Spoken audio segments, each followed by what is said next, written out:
स्तुति करता हूँ। దేవునికి నేను స్తుతి చెల్లిస్తున్నాను. अपने दिया हुआ कृपा के लिए मैं धन्यवाद करता हूँ। దేవుడు ఇచ్చినటువంటి మహాకృపను బట్టి వందనాలు చెల్లిస్తున్నాను. परमेश्वर के दास और हमारे पिता ने हमें समय दिया, इसलिए हम धन्यवाद देते हैं। నాకు సమయం ఇచ్చినటువంటి దైవజనులు తండ్రి గారైనటువంటి ఐజక్ అయ్య గారికి నా హృదయపూర్వక వందనాలు తెలియపరుస్తున్నాను. और सभी कलीसिया के लोगों के लिए धन्यवाद देता हूँ। నా తోటి జత పనివారును దైవజనులందరికీ హృదయపూర్వకమైన వందనాలు. मत्ती के किताब 5वां अध्याय 16वां वचन यूँ कहता है మత్తయి శుభవార్తలో 5వ అధ్యాయం 16వ వాక్యం कि हमारा प्रकाश जगत के सामने शाइन होना चाहिए। మన యొక్క వెలుగు ప్రపంచం ముందు మహా వెలుగుతో ప్రజ్వలించాలి. हमारी भलाई दिखना चाहिए, మన యొక్క అభివృద్ధి కనపడాలి. हमारी क्रिया दिखना चाहिए, यानी మన యొక్క క్రియాశీలత కనపడాలి. हम अच्छे लोग हैं बोलकर, परमेश्वर के अच्छे लोग हैं बोलकर क्रिया दिखना चाहिए। మనము దేవుని బిడ్డలుగా మంచివారమని మన క్రియారూపకంగా చూపించాలి. हम सेवक है बोलकर दिखना चाहिए, మనము సేవకులమని కనిపించబడాలి. क्योंकि हमारा पिता अच्छा पिता है, ఎందుకనగా మన పరలోకపు తండ్రి మంచి తండ్రి అయి ఉన్నాడు. वो भला परमेश्वर है। ఆయన గొప్ప దేవుడై ఉన్నాడు. याकूब पत्रिका 1:17 कहता है, యాకోబు పత్రికలో 1వ అధ్యాయం 17వ వాక్యం మనం చదివితే, हर एक भला वस्तु ऊपर से आता है।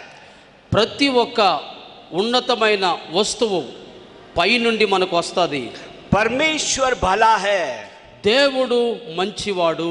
परमेश्वर यदि हमारे अंदर है, దేవుడు మనలో ఉన్నట్లయితే हम भला, हमारी भलाई दिखना चाहिए।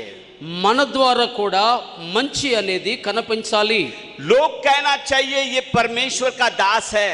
మనల్ని చూసిన ప్రతి ఒక్కరూ వీరు దేవుని సేవకులు అని గుర్తించాలి. परमेश्वर इसके अंदर है, దేవుడు వీరిలో నివాసం చేస్తున్నాడని पवित्र आत्मा इसके अंदर है, పరిశుద్ధ ఆత్మ వీరిలో నివాసం చేస్తుందని చెప్పగలగాలి. रोमा 8:14-15 कहता है, రోమీయులకు రాసిన పత్రికలో 8వ అధ్యాయం 14-15 వాక్యాలు చదివితే, जो आत्मा से चलते हैं वो परमेश्वर के बच्चे हैं। ఎవరైతే దేవుని ఆత్మ ద్వారా నడిపించబడతారో వారందరూ దేవుని కుమారులు అనబడతారు. परमेश्वर भला है, దేవుడు మంచివాడు. परमेश्वर प्रेम से भरा हुआ परमेश्वर है। మన దేవుడు ప్రేమ స్వరూపి అయిన ప్రేమతో నిండినవాడు. हमसे बहुत प्रेम करता है वो, మనతో చాలా ప్రేమను కలిగి ఉన్నాడు. हमारे आत्मिक उन्नति के बारे में हमें सोचना नहीं है। మనము మన ఆత్మీయ జీవితం యొక్క ఎదుగుదల గురించి మనం ఆలోచించవలసిన అవసరం లేదు. शारीरिक उन्नति के बारे में सोचना नहीं है। శరీర సంబంధమైన అభివృద్ధి కొరకు మనం చింతపడవలసిన అవసరం లేదు. हम सिर्फ पिता पर आधारित रहना चाहिए, కేవలము మనము తండ్రి ద్వారా తండ్రి మీద ఆధారపడి ఉండాలి. क्योंकि धर्मी विश्वास से जीता है, నీతిమంతుడు విశ్వాస మూలముగా జీవిస్తాడు. परमेश्वर भला है, దేవుడు మంచివాడు. वो कभी हमें छोड़ेगा नहीं, कभी त्यागेगा नहीं। ఆయన మనల్ని ఎప్పుడు విడువడు, ఎడబాయడు. उसने हमारे हाथ में सेवा दिया है तो वो जानता है वो क्या करके लेना है। మన చేతిలో తన సేవను పెట్టి ఉన్నాడు గనక మన ద్వారా ఏది జరిగించుకోవాలో ఆయనకు తెలుసును. वो बहुत ही अच्छा परमेश्वर है, ఆయన చాలా మంచి దేవుడై ఉన్నాడు. तुझे कभी छोड़ेगा नहीं, कभी त्यागेगा नहीं। ఆయన మనల్ని ఎప్పుడు విడనాడడు, ఎడబాయడు. हालेलुया, హల్లెలూయా, हालेलुया। హల్లెలూయా. अनकंडीशनल लव, ఆయన మనల్ని ప్రేమించేది సరిహద్దులు లేనటువంటి ప్రేమ. अगर हम गिर जाते हैं सेवा में, మనం ఒకవేళ సేవలో మనం పడిపోయిన స్థితిలో ఉంటే, या हम गरीब है सेवा में, మన జీవితంలో సేవలో తప్పిపోయినట్లయితే, या हम बलीनता में हैं, మనం కష్టంలో ఉన్నట్లయితే परमेश्वर कृपा देगा हमें, దేవుడు తన కృపను మన పట్ల చూపిస్తాడు. क्योंकि वो हमसे बहुत प्रेम करता है। ఎందుకనగా ఆయన మనల్ని చాలా ప్రేమిస్తున్నాడు. अनकंडीशनल लव, ఆయన ప్రేమలో ఏ మాత్రము సరిహద్దులు లేవు. मनुष्य का प्रेम कंडीशन है. మనుషుల యొక్క ప్రేమలో కొన్ని కండిషన్స్ మనం చూస్తుంటాం. तू मुझे अच्छा करेगा तो मैं तुझे अच्छा करूंगा. నీవు నాకు మంచి చేస్తే నేను నీకు మంచి చేస్తాను అంటాడు. यूसुफ कहता है, యోసేపు అంటాడు, जब वो जेल में था ఆయన ఖైదీగా జైల్లో ఉన్నప్పుడు तब वो अपने वरदानों के द्वारा ఆయన తనకి ఇవ్వబడినటువంటి వరములను బట్టి एक मनुष्य से कहता है ఏ వ్యక్తితో అంటున్నాడు, कि तेरा मरण टल गया, నీ యొక్క మరణము తొలగించబడింది, 3 दिन बाद राजा तुझे बुलाएगा 3 రోజుల తర్వాత రాజుగారు తిరిగి మిమ్మల్ని పిలుస్తారు, और तेरा नौकरी सेटल हो जाएगा. తర్వాత నువ్వు పోగొట్టుకున్న ఆ ఉద్యోగము నీకు అనుగ్రహించబడుతుంది. मगर मुझे याद करना, నీకు ఆ ఉద్యోగం దొరికిన తర్వాత రాజుగారి దగ్గర నువ్వు ఉన్నప్పుడు జైల్లో ఉన్న నన్ను గుర్తు పెట్టుకోమంటాడు. मैं बंदी में हूँ. నేను ఖైదీగా ఉన్నాను. आज मनुष्य मनुष्य के साथ मदद मांगता है.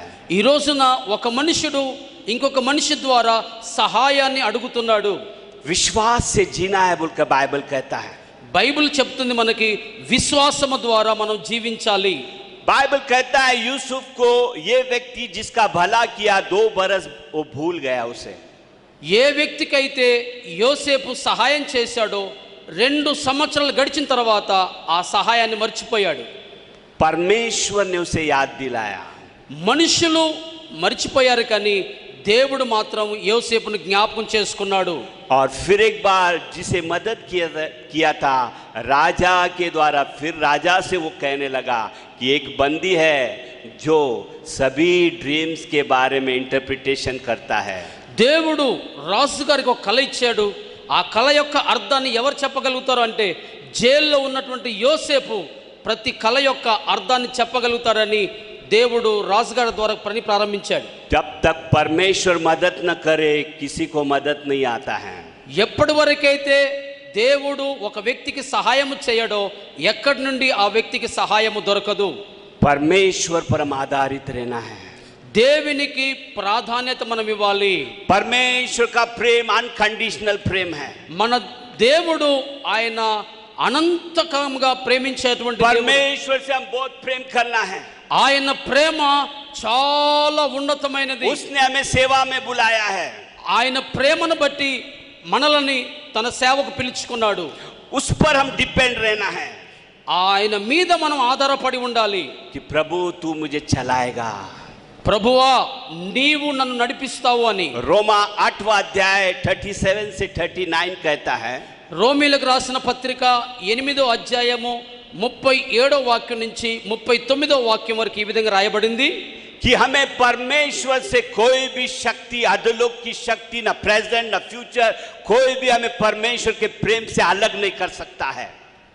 ఏ విధమైనటువంటి శక్తులు ఈ లోక సంబంధమైనవి కానీ ఉన్నవి కానీ రాబోవు కానీ దేవుని ప్రేమ నుండి ఏది కూడా మనల్ని వేరుపరచలేవు. परमेश्वर पर हम विश्वास करना है. దేవుని మీద మనం విశ్వసించి ఉండాలి. हम परमेश्वर से प्रेम करना है. మనము దేవుణ్ణి చాలా ప్రేమించే వారిగా మనం ఉండాలి. वो हमें कभी भूलता नहीं है. ఆయన మనల్ని ఎప్పుడు కూడా మర్చేవాడు కాదు. कभी नहीं भूलता है. ఆయన ఏ క్షణము కూడా ఆయన మనల్ని మర్చి ఉండలేడు. He loves us. Hallelujah. ఎందుకనగా ఆయన మనల్ని ప్రేమిస్తున్నాడు గనక. देखो हमारा खुद का पत्नी भी अगर रहेगा ना, చూడండి మన సొంత భార్య కూడా ఉన్నట్లయితే अगर हम उसे कुछ बोल दिया तो वो नाराज हो जाती है. భార్యను మనం ఒక మాట అన్నాం అనుకోండి, ఆవిడ వెంటనే అలిగిపోతూ ఉంటుంది. 2-3 दिन बात नहीं करती है वो.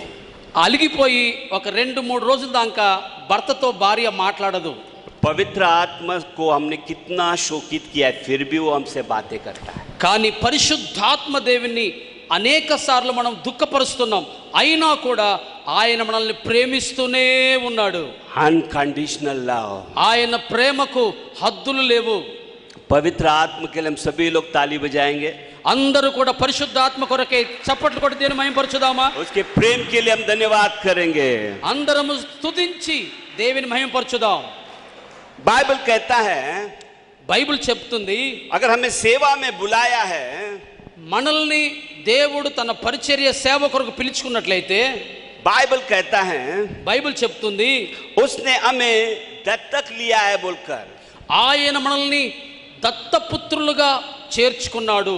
उसने हमें दत्तक लिया है बोलकर ఆయన మనలను దత్తపుత్రులుగా స్వీకరించాడు. एपीसी पहला अध्याय 5वां वचन, ఎఫెసీయులకు రాసిన పత్రిక 1వ అధ్యాయం 5వ వాక్యమును, गलाती 4 अध्याय 5 से 7 में, గలతీ పత్రికలో 4వ అధ్యాయము 4-5 వాక్యాలు.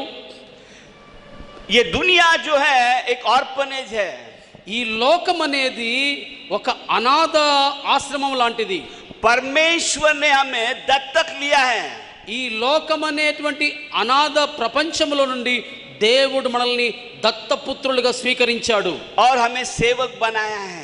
ఆయన పిలుచుకొని తన పరిచర్య కొరకై సేవకులుగా నియమించుకున్నాడు. इसलिए बाइबल कहता है, అందుకే పవిత్ర గ్రంథం చెప్తుంది, रोमा 8वां अध्याय 14-15 में, రోమీలకు రాసిన పత్రికలో, రోమీల పత్రికలో 8వ అధ్యాయం 14-15 వాక్యాలు చదివితే, कि हमें दत्तपुत्र का आत्मा मिला है. మనకు దత్తపుత్ర ఆత్మ మనకు అనుగ్రహించబడింది. We are the adopted sons. మనము దత్తపుత్రులుగా చేర్చుకోబడ్డాము. हमें ऑर्फनेज से परमेश्वर ने खरीदा है. మనల్ని అనాథ స్థితిలో నుండి దత్తపుత్రులుగా ఆయన సొంత పుత్రులుగా స్వీకరించాడు. इसलिए हमें सेवा में गरीब रहेगा तो नो प्रॉब्लम. ఒకవేళ సేవలో మనం కొంచెము దరిద్రంగా ఏమి లేని స్థితిలో ఉన్నా పర్వాలేదు. हम पढ़ा लिखा है नहीं है तो नो प्रॉब्लम. మనకు చదువు రాయటం రాకపోతే కూడా పర్వాలేదు. हम फुलिश है नो प्रॉब्लम. మనం ఒకవేళ తెలివి లేకపోయినట్లయితే కూడా పర్వాలేదు. हम अनाथ है नो प्रॉब्लम. మనం ఒకవేళ అనాథలుగా ఉన్నా పర్వాలేదు. परमेश्वर ने हमें बेटा बेटी बनाया है. దేవుడు మనల్ని తన సొంత పుత్రులుగా పుత్రికలుగా ఆయన మనల్ని పొందుకున్నాడు. वो हमें सब ख्याल रखने वाला है हमारे बारे में. ఆయన ప్రతి విషయములో మన మీద ధ్యానం ఉంచేటువంటి వాడు. Spiritually, physically, financially. ఆయన మన యొక్క ఆత్మీయ జీవితంలోను, శరీర అవసరతల్లోను, ఆత్మ సంబంధమైన ఆర్థిక విషయాల్లో కూడాను वो हमें नवरदान देता है. మనకు దేవుడు వరములు అనుగ్రహిస్తాడు. वो हमें पवित्र आत्मा के फ्रूट्स देता है. ఆయన మనకి ఆత్మ ఫలములను అనుగ్రహిస్తాడు. हमें सिर्फ उसके प्रेम पर रहना है. కేవలము ఆయన ప్రేమలో మనం నిలిచి ఉండాలి. प्रेम और विश्वास में हमेशा रहना है. ఎప్పుడు ఆయన యొక్క ప్రేమలోను విశ్వాసములోను మనం నిలబడి ఉండాలి. परमेश्वर और एक नौ ब्लेसिंग बताता है. దేవుడు ఇంకొక క్రొత్త దీవెనను దేవుడు చూపిస్తాడు. मत्ती 5वां अध्याय में, మత్తయి సువార్త 5వ అధ్యాయము, वहां पर हम देखते हैं कि 9 प्रकार का आशीर्वाद है. అక్కడ 9 విధములైన దీవెనల గురించి రాయబడింది. मत्ती की किताब 5वां अध्याय 3 से 11 में 9 प्रकार का आशीर्वाद है. మత్తయి శుభవార్త 5వ అధ్యాయము 3వ వాక్యం నుంచి 9వ వాక్యం వరకు 9 రకాల ఆశీర్వాదాలకు రాయబడ్డాయి. उसमें से बीच वाला 5वां जो है, बीच वाला जो वरदान है, ఈ 9 వరములలో సెంటర్ పాయింట్ అయినటువంటి 5వది, बी मर्सीफुल. మీరు దీనులై ఉండండి, तुम दया करो, నువ్వు కనికరించండి, तुम भला करो, నీవు కనికరం చూపించండి, तुम पर भला होगा. నీవు కనికరం పొందుతావు. हालेलुया, హల్లెలూయా, हालेलुया. హల్లెలూయా. हमेशा हमारे कैरेक्टर को संभालना है. ప్రతి విషయములో కూడా మనకు వ్యక్తిత్వాన్ని కాపాడుకోవాలి. चाहे हम कितना भी अभिषेक हो, మీరు ఎంత గొప్ప అభిషేకముతో నింపబడి ఉన్నప్పటికీ, या तुम कितना बड़ा भी वचन में हो, నీవు ఎంత బైబిల్లో ఉన్నటువంటి వాక్య జ్ఞానము పొందుకున్న వాడివైనా సరే, कभी नहीं भूलना है. నువ్వు ఎప్పుడు మర్చిపోలేని ఒక విషయం ఏంటంటే, परमेश्वर दयालु है. हम भी दया करना चाहिए दूसरों पर. మన దేవుడు కనికర స్వరూపి, ఆయన దయగలుడు కనుక మనము కూడా కనికరముతోను దయతోను నింపబడి ఉండాలి. हमारी दया पूरा दिखना चाहिए. మన యొక్క దయ పరిపూర్ణంగా చూపించే వారమై ఉండాలి. पूरा दिखना चाहिए. మన యొక్క దయ, మన కనికరం ఎదుటి వారికి స్పష్టంగా కనపడాలి. इसलिए कहता है मत्ती 5:16 में, అందుకే మత్తయి శుభవార్త 5వ అధ్యాయం 16వ వాక్యంలో ఈ విధంగా రాస్తుంది, let your light so shine. అందుకే మీ వెలుగు చాలా ప్రజ్వలించి ప్రకాశింపనివ్వండి. Hallelujah hallelujah, hallelujah hallelujah. हम हमेशा कृपा पर आधारित रहना है. మనం ప్రతి సమయములో ఆయన కృప మీద ఆధారపడి ఉండాలి. मेरा परमेश्वर मेरे साथ है, నా దేవుడు ఎప్పుడు నాతోనే ఉన్నాడు. उसके विश्वास में हमेशा स्थिर रहना चाहिए. ఆ విధమైన విశ్వాసముతో కదలక స్థిరముగా మనం ఉండాలి. मेरा परमेश्वर विश्वास योग्य है, నా దేవుడు విశ్వాసత్యతను కలిగిన వాడు. मुझे वो चलाएगा, ఆయన నన్ను నడిపిస్తాడు. वो मुझसे कभी नाराज नहीं होगा. ఆయన ఎప్పుడు నా విషయములో ఆయన బాధపడడు. वो भला परमेश्वर है, ఆయన మంచి దేవుడు. इसलिए मैं भला करते रहना है सेवा में. నా దేవుడు మంచివాడు కనుక నేను కూడా సేవలో మంచియే జరిగిస్తూ ఉండాలి అనుకోవాలి. एक दिन एक सिस्टर बोलने लगी, ఒకరోజు ఓ సహోదరి నాతో ఇలా చెప్తా ఉంది, मैं चर्च में जाती हूँ, నేను కూడా దేవుని మందిరానికి వెళ్తున్నానండి. 4 बरस हो गया, 4 సంవత్సరాల నుంచి నేను వెళ్తున్నాను. पास्टर को दशवांश देती हूँ, నేను చర్చికి వెళ్ళడమే కాకుండా దైవ సేవకునికి 10వ భాగాన్ని కూడా నేను ఇస్తున్నాను. मैंने बपतिस्मा लिया, నేను బాప్తిసం కూడా పొందుకున్నాను. मगर परमेश्वर ने मेरा शादी नहीं किया.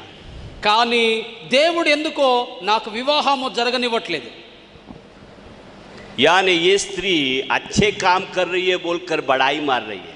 ఆమె అనుకుంటుంది నేను చాలా మంచి పనులు చేస్తున్నానని తనకు తానే చెప్పుకుంటా ఉంది. मगर वो विश्वास नहीं करती थी. మంచి పనులు చేస్తుంది కానీ నమ్ముకున్న దేవుని మీద విశ్వాసం పెట్టలేకపోతుంది. कृपा पर आधारित नहीं रही. కృప మీద ఆధారము కలిగి ఉండలేకపోతుంది. तब मैं उसके घर में पहली बार आया था. నేను ఆ సమయంలో సమయం మొదటిసారి ఆ సహోదరి ఇంట్లో అడుగు పెట్టాను. उसके घर में गया, बरस में गया था. నేను ఆ ఇంటికి వెళ్ళాను. तब मैंने उससे कहा, అప్పుడు ఆ సహోదరితో ఈ విధంగా నేను చెప్పాను, बेटी నా కుమారి, आज विश्वास कर, నీవు విశ్వసించు. 3 महीने में तेरा शादी हो जाएगा. 3 మాసములు తిరవక ముందే నీ వివాహం జరుగుతుంది. परमेश्वर भला है, वो साबित करके दिखाएगा. ఆయన మంచి దేవుడు కనుక ఆయన జరిగి నిరూపిస్తాడు. तब वो कहती है అప్పుడు ఆ సహోదరి నాతో ఇలాగా సమాధానం చెప్తుంది, कि ये कोविड का पीरियड है, ఇది కోవిడ్ యొక్క సమయం జరుగుతూ ఉంది. ये अक्टूबर का महीना है. ఇది అక్టోబర్ నెలలో ఉంటున్నాం. गया बरस की बात बोल रहा हूँ मैं, गया बरस की बात, పోయిన సంవత్సరములో ఆ పాండమిక్ టైం విషయంలో చెప్తున్నాను. कि ये पीरियड में कोई आता नहीं है लड़का देखने के लिए, ना कोई हाँ लड़की वाले जाते हैं. ఈ కరోనా సమయంలో ఒకరికొకరు కలుసుకోవడం కానీ సంబంధాలు చూసుకోవడం కానీ అదేం జరగట్లేదు. ఇప్పుడు मैंने कहा परमेश्वर तेरे लिए कार्य करेगा, దేవుడు నీ కొరకు కార్యమును ప్రారంభిస్తున్నాడు అని. परमेश्वर भला है, నా దేవుడు గొప్పవాడు. परमेश्वर पर तू आधारित रहे. నువ్వు దేవుని మీద ఆధారపడి ఉండు. तब मैंने पूछा तुझे कैसा लड़का चाहिए. నేను అప్పుడు అడిగాను, నీకు ఎలాంటి నీ యొక్క జీవిత భాగస్వామి నీకు కావాలి అని. तब उसने कहा मुझे अच्छा पढ़ा लिखा चाहिए, 40,000 पगार चाहिए. మంచి విద్యావంతుడై ఉండాలి, 40,000 జీతము ప్రతి నెల సంపాదించేవాడై ఉండాలి. जैसा उसने कहा वैसे ही हो गया, उसका शादी हो गई. ఏ విధంగానైతే ఆవిడ కోరుకుందో అలాంటి వ్యక్తితోనే ఆ అమ్మాయికి వివాహం జరిగింది. 3 महीने में. అది ఎప్పుడో కాదు, కేవలం 3 నెలల్లో ఆ అద్భుతం జరిగింది. हालेलुया, హల్లెలూయా, हालेलुया. హల్లెలూయా. सेवक ने परमेश्वर की भलाई को प्रेजेंट करना चाहिए. దైవ సేవకుడు దేవుని యొక్క మంచిని అక్కడ ప్రత్యక్షపరచాలి. तब विश्वासी विश्वास करते हैं. అప్పుడు వినేవారు విశ్వసిస్తారు. सेवक को अच्छा विश्वास रहना चाहिए. చెప్పేటువంటి దైవ సేవకుడికి మంచి విశ్వాసం ఉండాలి. सेवक दयालु रहना चाहिए. దైవజనుడు దయాప్రాప్తుడై ఉండాలి. भला करना है, మంచి చేసేవాడై ఉండాలి. उसका स्वभाव अच्छा रहना चाहिए. వారి యొక్క గుణశీలత మంచి గుణశీలి కలిగి ఉండాలి. हमेशा विश्वास में रहना चाहिए. మంచి విశ్వాసముతో కలిగి ఉండాలి. तब परमेश्वर भला करता है. దేవుడు అప్పుడు మంచి చేయడం ప్రారంభిస్తాడు. हालेलुया, హల్లెలూయా, हालेलुया, హల్లెలూయా.